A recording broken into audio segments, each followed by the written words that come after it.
Yes, you, watching this video. Do you want to own a piece of Scribbler? Only not a lock of hair or blood or flesh or anything else that will get you in trouble with the law? Well, now you can, with t-shirts, hoodies, tote bags and mugs featuring Obab Scribbler at her Teespring store. You know you want to. I shall now stop talking in third person and send you on to the video. Be lovely to each other and enjoy the show.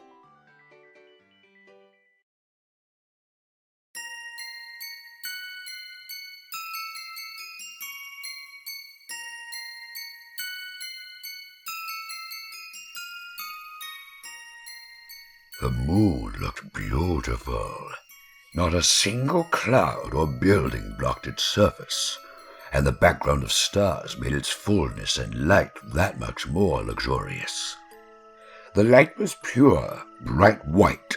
The dry dirt looked like cracked glass.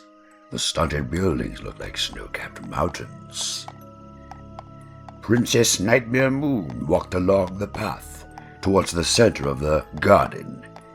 There was not a lot of flora or infrastructure left, and the dirt of the walkway was not very different from the dirt of the former hedges and blank planters.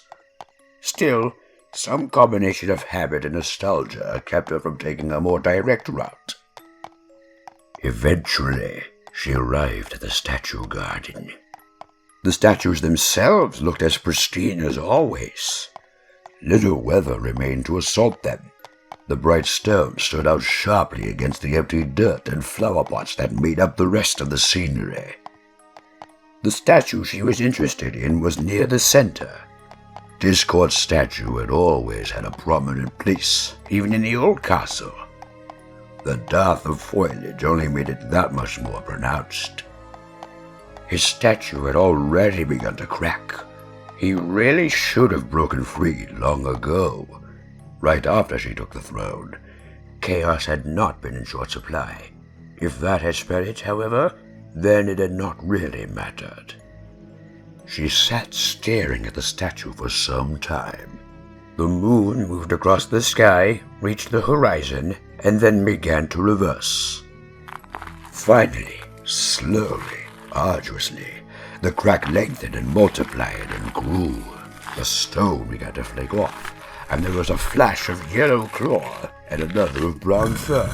Then the stone was gone, and Discord stood there, yawning theatrically. You know, I rather expected a more dramatic entrance from you. Why, Princess Luna? Discord took a bow. As he swept his arms down, a silk top hat appeared in his hand. And here I thought no pony would bother to greet me when I woke up. My name is not Luna anymore. It is Nightmare Moon. Although, knowing you, I doubt you will bother to get it right. Discord stood up, and there was a dramatic pop as his top hat vanished. He waved a hand at the garden. Oh my. New name, new color scheme, new decor. I feel a little left out of the loop. He floated off the ground, and there was an exaggerated creak as he flapped his wings. A few yards off the ground, he shielded his brow and spun around. To be perfectly honest, it's a little dreary. Empty places, abandoned spaces. You really should have consulted me before this little remodel. I've been told I have a good taste in curtains. Discord had not changed. Everything he did was intended to incense her. He always started small and escalated, oddly methodical for the god of chaos. The princess did not react. She had prepared for this. If she did not fuel his behavior, he would burn out eventually. Then they could get to the important part. Discord ran a claw along the princess' back. Now you, on the other hand, I really can't complain about that. He twisted around, his body circling the princess, his talons brushing her wings, and his lips pressing near her ear. You should try the gothic look more often. It suits you. The black coat really complements your features, and the dark mane is much more striking. And no silly armor or regalia to block the view. Typical. His first tactic had failed, so now he had switched to another. Nightmare's head tilted to the side. Her eyes met Discord's, but her expression remained neutral. Are you quite done? As bored as possible. Boredom had always been his weakness. That's it? One of Discord's hands found its way into Nightmare's mane, and the starry blue hair rippled softly across his claws. Last time I did the fake come on bit, you got positively indignant. Unless you're more interested this time, of course. The sentence was a husky whisper, barely audible in the quiet night. His tail flicked about, passed across her neck. As it left, a collar briefly appeared on her, lingering just a moment before vanishing. I expected you to have more material after all this time. Expectations? Of me? Oh, little Luna, as comedic as ever. But if it's new material you want... Discord bent over a statue. It was supposed to represent perseverance, an earth pony standing atop a boulder. Even though he was no longer coiled around her body, Nightmare Moo didn't relax her muscles. That's just the sort of reaction he wanted. Discord ran a claw along the statue's leg. I can certainly oblige you. There was a dull crack, brief and subtle, like whisper cut off by wind. A piece of the statue flicked off, and another, the leg growing thinner and thinner. I always wondered about my neighbors, you know. Gets awfully lonely stuck in stone for so long. The mind wanders. Another chip of stone fell off, bounced off the pedestal. I suppose you would know about loneliness, wouldn't you, Luna? Another piece, and for a moment there was a flash of green among the grey rock. The princess' ear flicked. New material, less comedic than usual. She took a deep breath. Couldn't fall into his trap. That's all. Discord sat on his pedestal. A mauve cushion appeared on it, but otherwise it did not change. When did you get so boring, little Luna? Last time I was here, things were considerably more lively. He smiled, his chin resting on his claw. Where's Celestia? We had a falling out. Perfect. Now his needling had been replaced by curiosity. She just had to feed him a bit of sincere information, get him invested in it, then the rest would be easy. So tell me, how did you do it? Discord asked. Was it slow and painful? Was it one-sided? I bet she didn't even fight back. Just like Celestia not to fight her sister. The princess glanced at the garden. They were in the center of Canterlot Castle, in the middle of its courtyard, and yet not a single living thing stood between her and the outer walls. Just blank trellis and empty planters. Discord smiled, his chin still resting on his claws, one nail tapping at his goatee. Well, I noticed it isn't very sunny out. The decorations are not really to little Tia's taste. No. She did not fight back. Princess Nightmare whispered. Did you enjoy it? Discord leaned forward, a bag of popcorn clutched in his talons. I always wondered what it'd be like finally breaking you two. Celestia especially. She was just so pristine, so immaculate. What did her face look like? What did yours? Did she cry? Yes, she did. Oh, if only I could have been there. Discord let out a theatric sigh. It echoed slightly off the other statues. You miss all the good stuff, sealed in stone. Yes. At the time, I relished it as well. Or rather, part of me did. I suppose you would not understand that. Oh no, of course not. How could I possibly understand conflicting with yourself at all? The princess finally turned back to Discord. He had templed his fingers, and the gesture did not look right. The lion claws dwarfed the bird talons. The colors clashed. He smirked, and his unbalanced smile only made it worse. Forgive me. I suppose that is something you would be familiar with after all. Well, why not tell me about it? That's why you woke me, isn't it? Discord's smile didn't waver. I'll admit I was more than a little annoyed about being encased in stone, but we certainly have something in common now, don't we? The princess sighed. It was so simple at the time. There were two voices in my head, and one of them was so reassuring, whispering about how much better things could be, cajoling about how unfair things were. So persuasive. And the other voice agreed. But as the years dragged by, the voices stopped being so distinct. No arguments or fights or anything that explicitly dramatic. They just started to blur together. Then one day I woke up and there were no voices. Just me. I suppose that doesn't clarify anything. The princess looked to the ground. Discord chuckled. On quite the contrary, I'm very familiar with disembodied voices. Why, back in my heyday, I provided quite a few of them. Discord took a sip of tea. Although by the looks of things, it seems your voices were more proactive. The princess tore her gaze from the ground.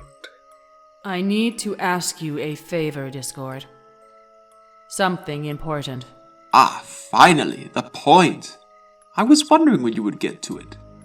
Discord leaned back in his chair, a plush recliner. He shoved a talon into his mouth, and a slurp echoed through the garden as he worked something free from his solitary fang. Go on then. Ask away. I need you to send me back in time. Discord laughed. The sound filled the castle grounds in an instant, like oil spilling across an ocean. His laugh refused to fade, bits of it leaking into his sentences. Oh, little Luna, that is rich. Let me guess. You want to go back in time and stop all this from ever happening? So that you can make up with your sister and live happily ever after?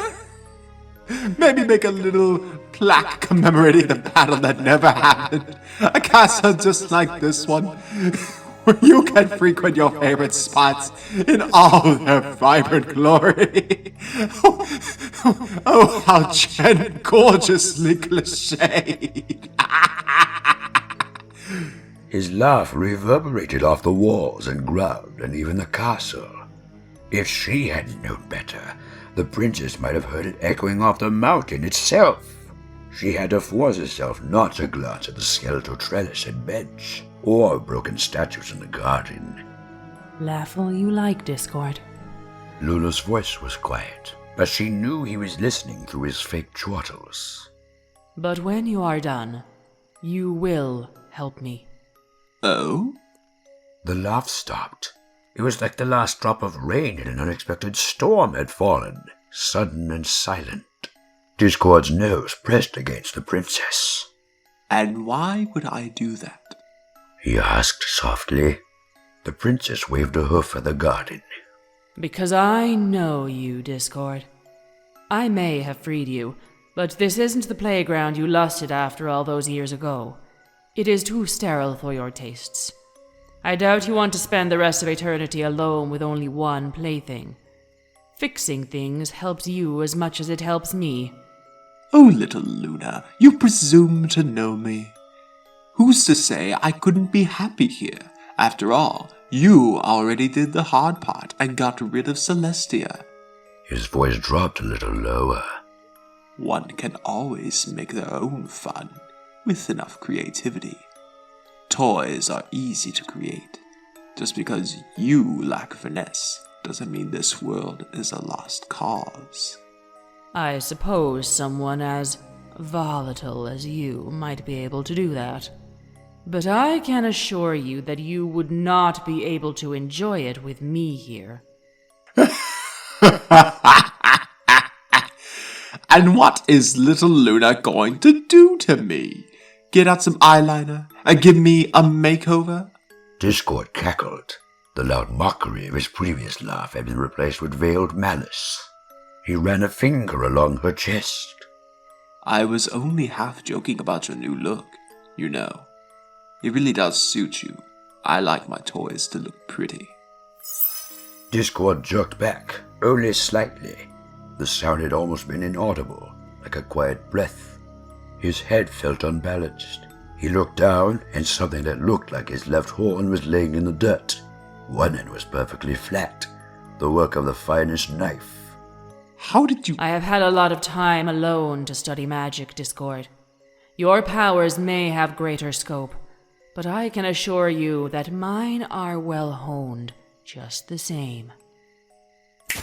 Discord leaned back on his cushion, his horn back in place. Well then, Miss Murder, why not just, I don't know, cast your own time travel spell then? A magical surgeon such as yourself shouldn't need any help cutting up time. I tried. All the ones in the library have intrinsic limits placed upon them. Limits on duration, limits on potency, limits on scope, limits on placement. I imagine that the writers wanted to avoid exactly this sort of use for them. Discord took a slurp of coffee. His mug was the same worn white as the teacup, but had "Number 1 Dad" scrawled across it. And suppose I did agree with you, that fixing everything would somehow benefit me in the long run. Time travel is not simple, you know. History is immutable, ordered chaos wrapped in cosmic balance with a crunchy stability coating. Changing it is an uphill battle, even for the likes of me. I am aware. Are you? Discord took another slurp of coffee. When you travel in time, your past self is your own worst enemy. No matter how close or how far the travel point is, they want the opposite of what you want. They want things to stay the same, and you want it to change. And they never, ever cooperate. Leave that to me. Discord stared into his coffee for a long time. The moon ticked on in the background. His coffee grew tepid. His plate of biscotti remained untouched. It was not like him to stay still for so long, but the princess remained quiet. She had waited plenty. Leaving the Draconicus to his devices was not a strain. At least, not at first. Watching Discord was a chore. His tail flicked about at random. His chin rested on his hand, but didn't move. Every now and then his legs shifted. His body language was at once boring and yet impossible to read. Finally, she couldn't take it anymore. She gambled. Please, Discord. I waited a long time for your seal to break. You are my last hope. Discord sniggered. You know, I didn't think any pony would ever relate to me with hope. Some delicious irony, I suppose. Loneliness certainly makes ponies do some questionable things. Discord flung his mug aside, and it popped away as soon as it left his hand. You know what? Why not? I like a challenge. His arm draped across the princess' shoulder. But I was neither lying nor exaggerating about history, you know. Altering it has never been done before. I will take my chances. How bold! Not like the little Luna I used to know at all. On the contrary, I have put a lot of thought into it. Very well, little Luna. When and where did you want to go? Everfree Castle. 1,042 years, 17 days, and 9.5 hours ago. The princess' answer was immediate and calm. Then your wish is my command. A one-way ticket to the past, coming right up. Discord leaned in, his lips brushing against the princess' ear. But when you arrive, remember that I warned you. Princess Nightmare Moon opened her mouth to reply, but no sound came. She took a breath, but no air answered. She tried to move, and her legs felt like a statue. Her body felt long, stretched, like ropes were pulling her in every possible direction. the feeling grew. Her vision clouded as the garden stretched and warped. She gagged as her taste buds bent and distorted. Everything felt leaden and slow and painful. She shut her eyes and tried to breathe or scream or gasp, but nothing happened. Then it was over. Her eyes snapped open. She recognized her old castle immediately. The stained glass looked wonderful in the bright sunlight. The carpet felt stiff and comfortable on her hooves. The stone was worn, but well maintained. You're here. Princess Nightmare Moon turned around. Princess Luna was staring at her. An over-enthusiastic smile plastered on her face. Hello, Luna. Princess Nightmare tried to smile, but didn't. She had practiced it so many times, and yet the shock wouldn't abate. I knew you would show up. I already called Celestia. She's waiting in the throne room. You're going to help me, right? You said you would. I did everything you told me, so you're going to help me, aren't you? Luna, wait. I don't think you should confront Celestia. The words spilled out. She had done this so many times in her head, and she couldn't think of a gentler way to say it. Leading discord had happened so naturally. But it was your idea, remember? Luna smiled. She looked so serene, so confident. You told me that she was outshining me, that she wants the kingdom all to herself. You said that no pony loves me, that none of them respect me, or like me, or care about me. I remember everything. I can still hear everything you said. It is quiet, but it is still there. We'll show them. All we have is each other, just like you said. We'll stop her, and then we'll be just us, ruling our loving subjects. You promised. Luna. I was worried it would not work. I was worried that you were lying to me. Luna's speech had gotten a little faster. I put off summoning her for days.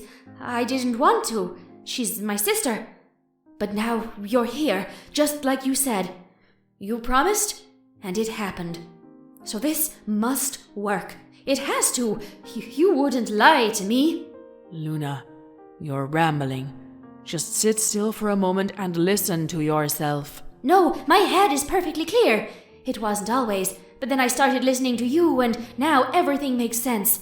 Now we can go stop Celestia together, and everything will be perfect. Luna turned to the door. Come on. We should go meet Celestia before she gets suspicious. She won't know what hit her. Luna, I did come here to help you. Princess Nightmare Moon put a hoof on Luna's shoulder. But not to help you fight your sister. It's too dangerous, and you aren't thinking clearly. We need to calm down and just speak to her. The room was quiet. Princess Nightmare Moon had to resist the urge to examine her old room. Out of the corner of her eye, she could see her old desk, with the crescents and circles carved along the front. It had been a gift from Celestia, and the sudden memory sent a pang of guilt through her stomach. Out of the other corner, she could see her bed, with the silk sheets and blue curtains. The smell had finally started to creep into her nose. Old wood and sweat, because she hadn't left it in weeks, brooding alone. You're not her. Princess Nightmare Moon's ear flicked. What? You're not her. Luna swatted the hoof off her shoulder. She wouldn't change her mind like this. She's been telling me for weeks how poisonous and evil and selfish Celestia is. I'm just... And she was right. Why else would no pony like me? Why else would they sleep during my night and ignore me during every royal procession? Why else would they sleep during my night and ignore me during every royal procession? I helped defeat discord. I shared the duty with Celestia. She's poisonous, and I hate her. Luna flared her wings. A few feathers shook loose as she did. That's not true. I don't hate her. She sent you, didn't she? She heard that I finally found someone to encourage me, and she couldn't handle it, so she sent an imposter to undermine her. Luna's horn ignited, and her eyes began to glow. Luna, listen to me! It was happening again. Every time Luna acted the same way, and now she was simply adding another failure to her record. A ribbon of magic lashed across Nightmare's chest, and she could feel her coat dampen with blood. That was new. You don't want to hurt any pony. Not me, and not your sister. Nightmare Moon tried to stay calm. She could feel her voice waver as she patched the wound, magic binding the cut in an instant. Shut up! Another spell cut across the room, bounced off Nightmare's barrier. She briefly registered it hitting the desk, heard the crunch of wood and the simmer of magic. Nightmare Moon lowered her shield. The bubble of blue magic was completely unscathed as it disappeared. Princess Luna, this isn't what you want. You have to believe me. The Nightmare was lying to you. Your sister isn't your enemy. She has been undermining me from the beginning. The palace staff hate me. Our subjects hate me. She has been feeding them lies and rumors from the beginning. Has Celestia been spying on me? Did she dress up one of the guards to impersonate her? That's what you are, isn't it? An illusion she crafted to mock me. Luna's horn flashed, and a thin beam of blue light shot out of it. The sound was like bees and lightning and boiling water. It struck Nightmare Moon's shield and splintered, the child beam slicing across Luna's books and chairs and windows. The sound of rustling paper and splintering wood and shattering glass flooded the room. There was a scream. The laser faded. When Nightmare Moon uncovered her eyes, she could feel her stomach lurch. Luna was hunched on the ground, her breathing heavy. Her right wing was shorter. The tip had been cut clean off.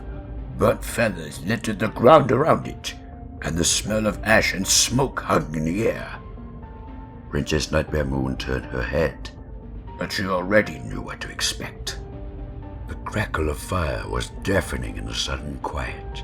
This room had been consumed by the Everfree long ago, but the sight of her possessions burning was still unpleasant.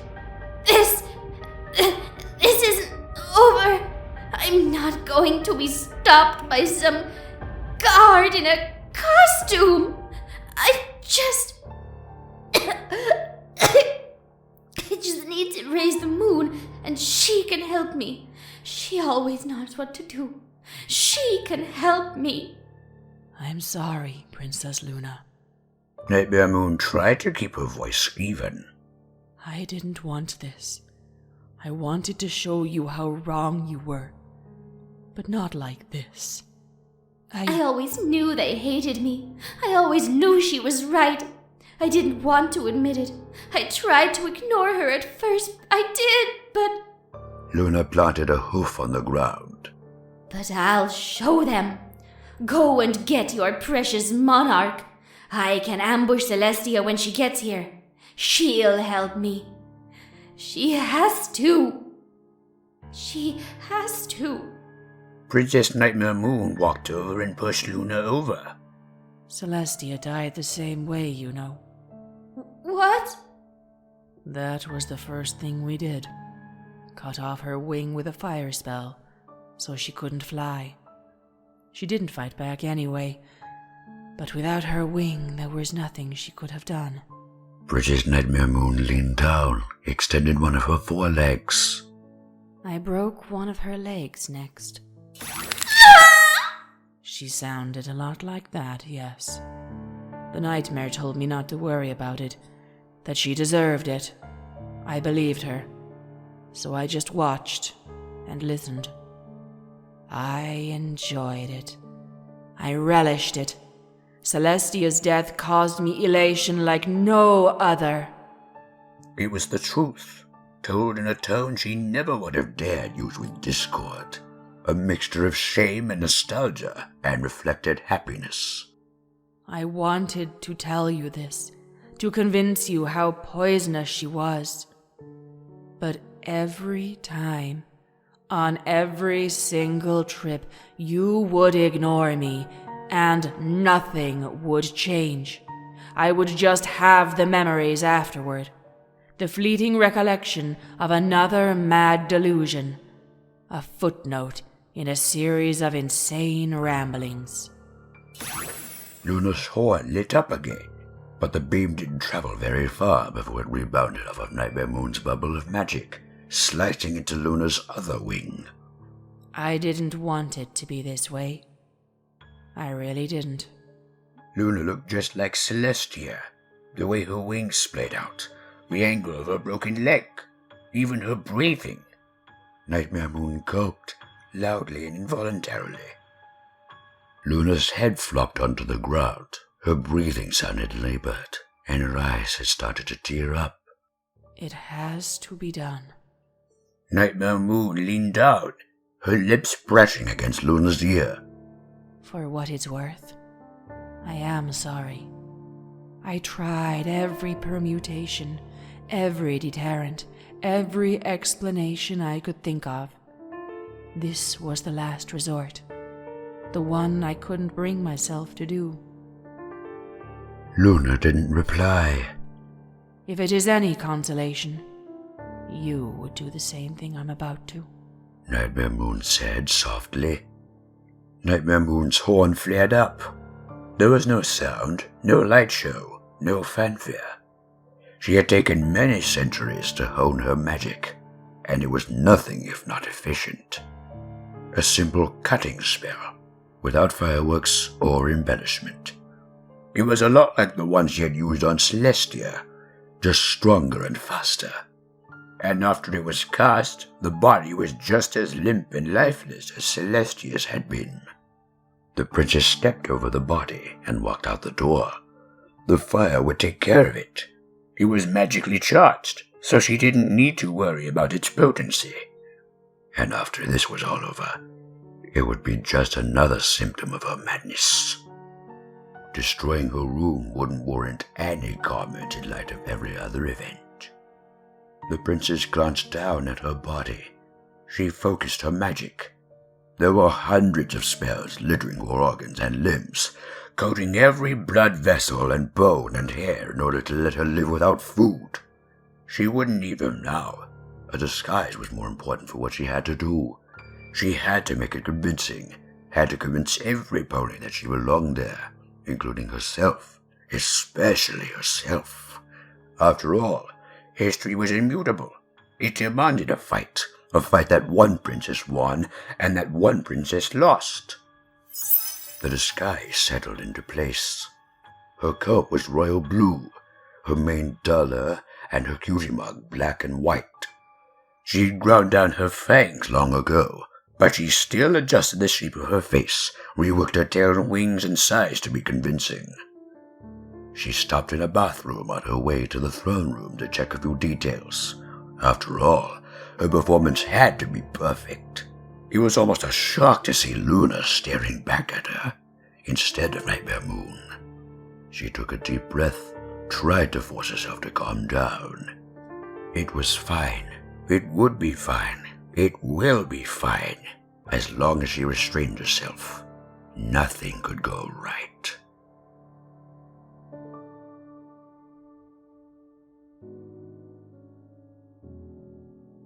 The day was bright. Canterlot had been specifically built to minimize obstructions of its skyline. On a clear day like this, the sun hit it perfectly and fully. Even the Princess of the Night had trouble arguing with weather so pleasant, no matter how much she would have liked to. Perfect weather was surprisingly common in Canterlot, and yet she never seemed to find enough reasons to complain about it. There was a loud knock on her chamber door. The princess looked up from her sink. Her coat looked fine. Her chest plate looked fine. Her crown was slightly askew, but that was easy to fix. She took a deep breath and turned to the door. Coming. She opened the door, and Celestia was waiting for her. You were in there an awfully long time, Luna. It's nothing. I was just feeling a little bloated. My body has been feeling off lately. Luna replied quickly. You needn't lie to me, sister. Celestia said. She began to walk down the hallway, and Luna trotted after her. I noticed you have been more contemplative recently. Ever since Discord returned, if I'm not mistaken. Luna sighed. You're right, as always. Discord's escape made me rather nervous, I suppose. I never know what to expect from him. None of us do. That is what makes him so dangerous. But we needn't worry about him now. I suppose not. The two princesses walked along in silence. A few passing nobles gave them a bow, but otherwise no pony acknowledged them. The window washer and laundress in particular continued about their duties. The castle was as still as it could get. Tia, do you ever think about penance? Celestia raised an eyebrow, but her gait didn't change. I have, on occasion. What are your thoughts on it? I suppose I don't really believe in it. It certainly didn't do someone any good. Celestia instinctively glanced at the garden. I do not think Discord is a particularly typical case. No, I suppose not. But even for others, I would not put too much stock in penance or karma or kismet. It was Luna's turn to raise an eyebrow. Oh? And why not? They always struck me as so artificial and biased. Constructed, even. I mean, it seems a little obtuse, doesn't it? How does one quantify punishment? How does one distinguish between coincidence and karmic retribution? Rather eccentric, really. How scientific of you, Tia. I know why you're asking, Luna. Celestia tried to hide her pity, but Luna knew her too well to buy into the lie. I'm not sure how many times I can tell you that I've forgiven you. If only forgiveness was so simple, sister. Forgiveness is not something you can build out of penance, Luna. It does not come in like pieces of a puzzle. You have it, or you don't. I gave it to you a long time ago. I just wish you could give it to yourself. You haven't forgiven yourself for stealing me on the moon. Luna smiled, and she took care to make it appear slightly forced, slightly pained. Celestia was familiar with some of her habits, but she didn't want the action to be misconstrued. I could say the same to you. The hallway was empty. A Sunday was not without work, but even a palace had to slow down. Celestia still glanced around reflexively, checking for staff or nobles that might take their conversation out of context. You know me too well, Luna. It was an appropriate response, Tia. Yes, I'm sure robbing you of 1,000 years of your life was appropriate. I'm sure using the elements alone was the best decision I ever made. Celestia didn't bother to hide the sarcasm on the word. You did not have another choice. I did not give you any other options. Celestia did not answer. The two continued walking. They turned a corner and another, and the throne room's double doors slowly came into view. I suppose that the idea of penance can be an easy solution. The idea that once you earn enough vouchers, you can cash them in for forgiveness is very tempting. But where do you distinguish between an excuse to punish yourself and a healthy outlet? And is forgiveness earned any better than forgiveness offered? That is why I don't like the idea, no matter how alluring it may be. Celestia turned her head. You make it sound so simple. 1,000 years of exile would be enough for any pony, Luna. It wasn't for Discord. 2,000 years isn't enough penance for the things I've done. Don't say things like that, Luna. You didn't injure any pony. Didn't kill anyone. Luna didn't answer right away. I might have. I could have. It feels like I did. She hadn't meant to say the last sentence. It had just spilled out. Celestia would, naturally, interpret it as hyperbole. You can't punish yourself for things you might have done, sister. The two stopped, the doors of the throne room towering in front of them. The wood was thick. Luna hadn't been present for the construction of his castle, but she had noticed countless little accents and color decisions that could only have been caused by her absence. The throne room doors were the most obvious, since she walked through them every day. The old ones had been colored differently, one blue and one gold, with simple reliefs of the moon and sun respectively. These new ones were plain lavender, adorned only by a darker line around the edge, practically sterile by comparison. A political statement as much as an aesthetic decision. It made her feel guilty, though the intent had no doubt been the opposite. Let us discuss this later. I wouldn't want to make the element bearers uncomfortable. Celestia smiled just a little. Not your most elegant subject change, Luna. But perhaps you are right. Best to appear harmonious. They still see you as Nightmare Moon. Yes, I suppose most ponies would. Sometimes, I still feel as if she never left.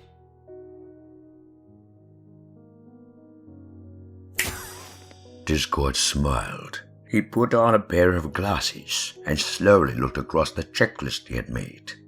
The clouds had been easy enough, so had the buildings. The checkerboard sky was proving a little more difficult. He looked upward.